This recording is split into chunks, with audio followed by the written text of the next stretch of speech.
का तबला गिरल तोरा पर हमरा तो मरलो से 10 तबला का उठा के पटक देलो सब बता अन्याय कम ना भइले तब सोचबा हां तब सोच 10 तबला के बाद सोचबा हां सोच रहल छ हां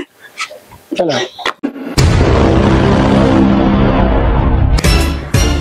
क्या बोलता है जाने सुबेरे से काम लगल है अभी तक एगो हौदी ना पलस्तर भइल एगो देवाल ना भइल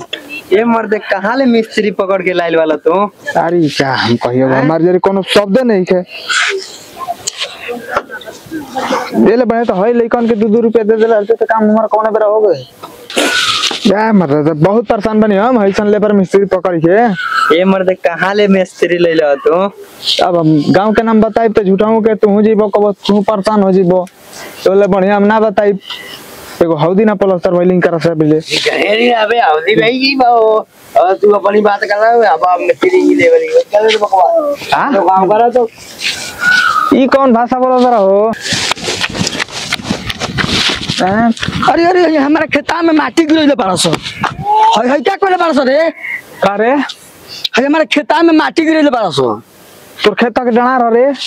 है हमार डणरा पर माटी कहां गिरले बारसो है तोर डणा रह है क्या कर बड़े तोरा बाप के हो बड़ा हरामी हो की ना बोला तरी मर भाई जो मार डरे का हम ऊपर के देखो अकेले बहन तुम्हारा तरलो अभी अपना बोलाई माई के जो बोला ला जा ठीक बारू की चलो मारलो पड़ लगे रह चलो हम बोला के ले जानते रहो एक मर्द था मिस्त्री साहब तू हाली हाली रूसा चलावा मर्द होता नहीं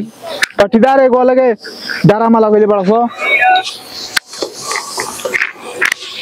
काम फिनिशिंग से करबो तो जितना मंगले बड़ा लो ले ज्यादा दे हां तीन पानी लागल तारा मैदान अभी तारा मैदान लगइल काजी बबुआ जी दिन भर ऐसे बैठा रहब हम कब से खोजे तनी कि खाना उना खाए खातिर भी अरे का हम कहीं ऐसन मिस्त्री लगा काम परेशान बनी अबे हुआ ला वो घुरेठा नहीं रहला काजी बबुआ जी रहुआ इनकरे संग रहतनी हां का कहीं कोना चलत हम चली अरे और माई होनी खोजत रहली है जाई बोलावत रहली कहत रहली नहीं के तो दोस्त देत रहली कि जहां जाता तहां संग ही लेके जाता ए सुनो पहले बतिया हमार कहनी ना कि इनकर संग ना पकड़नी हां इनकर माई कितना गरियावत रहली हो जा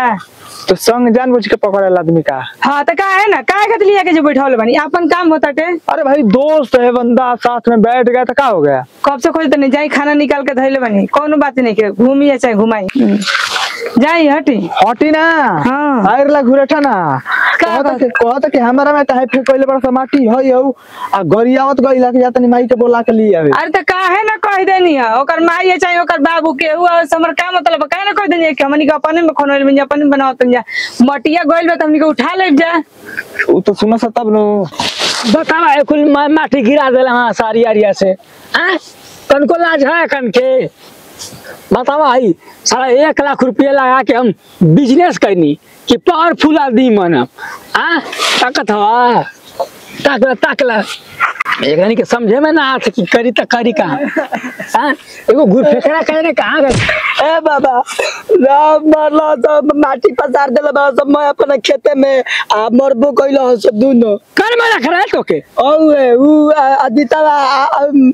दुनो खेता माटी पसार ले आसा अपने खेत में माटी पसार ले बड़ा तो के कहानी काटल लेके निकलो कर काटल लेके मतलब बोल पैसा दे गोली मारवा दी चला चलो काफी आवास का बनैले बड़ू का बनल बनी का आई बार काम कुल खत्म हो जाई ओए त लागल बानी वही बार से बैठल अब उनानी के त देख के जरते रहत न सोचे ये हम हौदी खनवाई त ये से एगो और होला आई त माटी में छितरा के में से देखो का कइलेगा अरे का हो बोला के लिए का जुजू ना माई त नहीं ले लेकिन ये तरह का अरे त भइल का बा ए बबुआ जी तनी बढ़िया से बोले ना कहतर मिया के आके लड़त रहला का रे घर में साल पोसले होता मसड़िया के मरवा देवे थे अच्छा ये बताई कोई नहीं है का हां का भइल का बा हाय हमर घुरवा काहे मरला सर बिना गलती का पिटाइला का काहे घुरवा के मरला अरे सुना नहीं हुआ आइल तो कहता कि अरे अरे अरे मने बताई होती चुकी लइका बाटे आए हेते बड़े लइका के अरे तरे करी डांट दियला सिया डांटला से तो चल गइला मार क्यों मारे गइला ए का तबला गिरल तोरा परे हमरा तो मरला से 10 तबला का उठा के पटक देला सब बता अन्याय कम ना भइले तब सोचबा देखी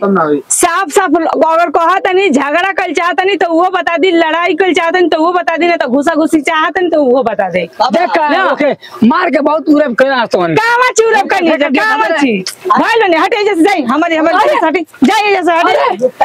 हटे जैसे अरे कहता ना कि हटी ना तो सही बताए तो पाई लगा दे हट। अरे वो नहीं हमारे हौदी के साथ हटे जैसे हटे रुको ना मन ना तो धरा करा के हां इलाज कर जाए आवा तो ना जमार तो न की घरी में लड़ाई ना चल हां जाई चलो चलो चलो अगर इला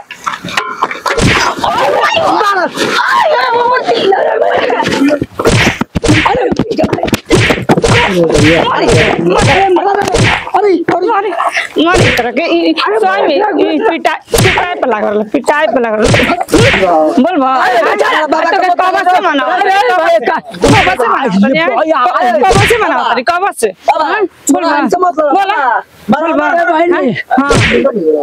बोला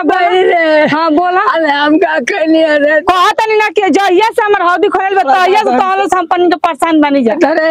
कोनो काम में बिगिन जब हमार कोनो नया काम होला तब आवेला जे तहन जाना बिगिन डाले हैं तहनी के मना न गल नहीं है कि हमर डाणे मत ये सखेत के का करेला सरे बाबा चल जा राई मान सने तो समझते नहीं खा जा घरवा में दुगो लागत फायर छोड़े ना अबे नहीं कहां ना मन बा भाई हटा ना मन बा हटा ना मन बा तू कैसा हमरा पर ना मन बा मान बा कि ना मन बा मान के ना मन निकाली का निकाली का कटा निकल हट जाइबा कि नहीं जैसे जाइबा कि ना तू कहत नहीं हमें भाई ना जीवा कह कि ना जेबा अरे बाबा घर पे खुला हो या तुरंत बाहर गति मानते बाबा बाबा हम पिटाते अरे बाबा धोतिया खुला हो हमारा हम छोड़ दो हमारा बाबा हमारा बाबा ये लिया के चल जाना तो टूट तार दे अरे आयु माय